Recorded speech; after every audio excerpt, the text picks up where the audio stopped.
खुलुमबाय बे समाव बड'लेण्ड इंखं टेलिभिजननि स्टुडिअ'आव आं मिथिका नार्जारि दिनै फुंबिलिनि गाहाय रादाबफ्राव दङ। काछारनि लालाइपुराव पुलिस आरो आसाम राइफल्सआ गोबां बिबांनि हेर'इनजों लोगोसे सासे हमदों। सरभगाव सा-8 जुआरुआ नोगोद 30,000 रांजों लोगोसे हमजादों। हाइलाकान्दियाव मबाइल बेफ्रुनानै आसाम पुलिस कामान्ड' जवाननि जिउ गोमादों। आसामाव गोबां अखा आरो सारअन्थाइजों लोगोसे गोख्रों बारहुंखा बारगोननि इसारा। जनायाव हाग्रा बिफानआ संदाननायाव दैयाव थाग्रा जिबनि बिगुर बोखांनो हानायजों सासे सुबुंखौ खादों। केदारनाथआव दावबायारि रोगानाय गंसे हेलिकप्टारआ इमारजेन्सि लेन्डिं खालामनांदों। दानिया फैदोनि आबुं रादाबाव।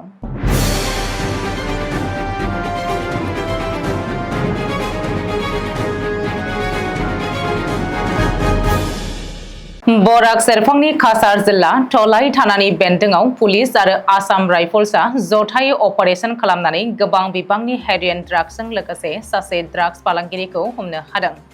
थलाई थानानि बेन्दोंआव लालाइपुराव हरखाबै सिग्रोमनानै गासै 418 ग्राम हेर'इन जब्द खालामनानै महरा हुसेन मुंनि ड्राग्स पेडलारखौ एरेस्ट खालामनानै थलाई थानायाव ड्राग्सजों लोगोसे गथायो।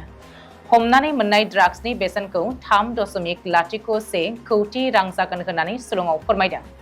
मख'नो गोनांदि आथिखालाव बराक सेरफाङा ड्राग्स स्मागलिं करिडर बायदि जानानै दङ। मानो होनोब्ला बराक सेरफाङा नसुं रायजो मणिपुर, मिज'राम, त्रिपुरा आरो हादरनाङारि बांलादेशजों नांजाबनाय। बेनिखायनो ड्राग्स स्मागलिंनि खामानिफ्रा बराक सेरफाङाव गोरलैयैनो जानो हायो। बरपेटा जिल्लानि सरभगाव पुलिसआ हरखाबै सिग्रोमनानै गासै सा-8 जुआरोफोरखौ हमनो हादों। थास बिलाइ, माखासे लटारि टिकेट आरो मोनद' ब्लेकबर्ड बायदिजों लोगोसे नोगोद 30,000 रां जब्द खालामनो हादों। पुलिसआ गासै गंस्नि मबाइल फनखौबो जब्द खालामनो हादों। हमजानाय जुआरोफोरनि मुंखौ फारियै उत्तम दास, तिरेन्द्र दास, आब्दुल बाटेन आली, इन्द्रमोहन दबनार, रतुल दास, दीपांकर नाथ, राजेश बर्मन आरो रुद्र दास होननानै पुलिसआ सिनायथि होदों। पुलिसआ आयेन बायदियै केसखौ रेजिस्टार खालामनानै जोबथेसालियाव दैथायहरबाय होननानै मिथिहोदों। मबाइल फनखौ चार्जिंआव होनानै सोरजोंबा रायज्लायबाय थानाय समावनो आसाम पुलिस कामान्ड'नि सासे जवाना जिउ खोमानानै लानो गोनां जादों।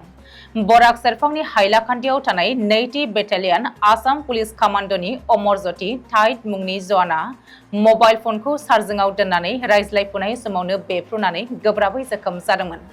लोगो लोगोनो हस्पिटालाव लांदोंमोनब्लाबो नाथाय अमरज्योति टाइटखौ थैबाय होननानै डाक्टारा फोसावो।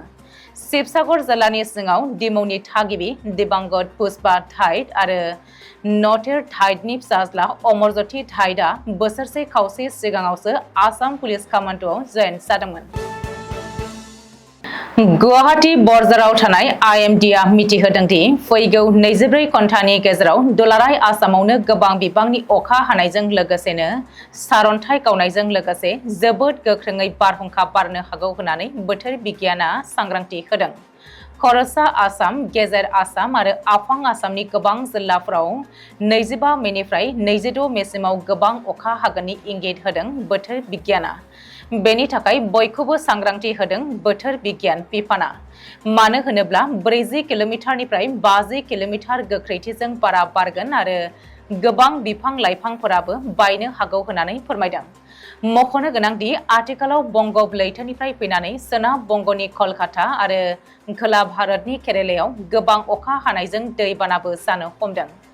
ओजोंहाय नाथाय सा भारतनि माखासे रायजो फारियै दिल्ली, उत्तर प्रदेश, मध्य प्रदेश, पान्जाब, हारियाना, राजस्थान, गुजरात बायदि रायजोफोराव बिदुंनि दुंनाया बांनायाव गोबां खस्थ' सहायनांदों सुबुंफ्रा। नोजोर होनो गोनांदि आसामाव देग्लाय बोसोराव गोब्राब अखा दासिमबो हाथ'वाखै।